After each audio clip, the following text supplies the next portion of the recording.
പുതിയൊരു വീഡിയോയിലേക്ക് എല്ലാവർക്കും സ്വാഗതം. അപ്പോൾ ISLുമായി ബന്ധപ്പെട്ടുള്ള ന്യൂസുമായിട്ട് വരാൻ പോകുന്നിട്ടുള്ളത് ISL ക്ലബ്സും AFFും ഇന്ന് മീറ്റിംഗ് നടത്തിയിരുന്നു. ആ ഒരു മീറ്റിംഗിന് ശേഷം കേന്ദ്ര കായിക മന്ത്രിയെ ക്ലബ്ബുകൾ മീറ്റ് ചെയ്തിരുന്നു. ഇപ്പോൾ ഇതാ ഒഫീഷ്യൽ ഡേറ്റ് പുറത്തു വന്നിരിക്കുകയാണ്. അടുത്ത സീസൺ ISL എന്ന് നടക്കുമെന്നുള്ളതിനെ സംബന്ധിച്ച് കേന്ദ്ര കായിക മന്ത്രിയാണ് ഇപ്പോൾ ISL എന്ന് നടക്കുമെന്നുള്ളതിനെ സംബന്ധിച്ച് ഒഫീഷ്യൽ ന്യൂസ് പുറത്തുവിട്ടിട്ടുള്ളത്. ഫെബ്രുവരി 14 ഈ സീസണിലെ ISL തുടക്കമാവുമെന്നാണ് ഇപ്പോൾ കേന്ദ്ര കായിക മന്ത്രി പറഞ്ഞിട്ടുള്ളത്. എല്ലാ ക്ലബ്സ് പങ്കെടുക്കുമെന്നും കേന്ദ്ര കായിക മന്ത്രി പറഞ്ഞിട്ടുണ്ട്. റവോ സ്പോർട്സ് റിപ്പോർട്ട് പുറത്തുവിടുന്നു. റവോ സ്പോർട്സ് റിപ്പോർട്ട് ചെയ്യുന്നു ഒഡീഷ FC, ചെന്നൈയിൻ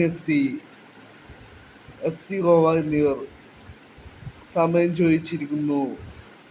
അവർ ഇന്ന് രാത്രി കൂടെ സമയം ചോദിച്ചിരിക്കുന്നു. അവർ ഇമെയിലിലൂടെ പാർട്ടിസിപ്പേഷൻ്റെ കൺഫർമേഷൻ തരാമെന്നാണ് ഇപ്പോൾ റവോ സ്പോർട്സ് റിപ്പോർട്ട് ചെയ്യുന്നത്.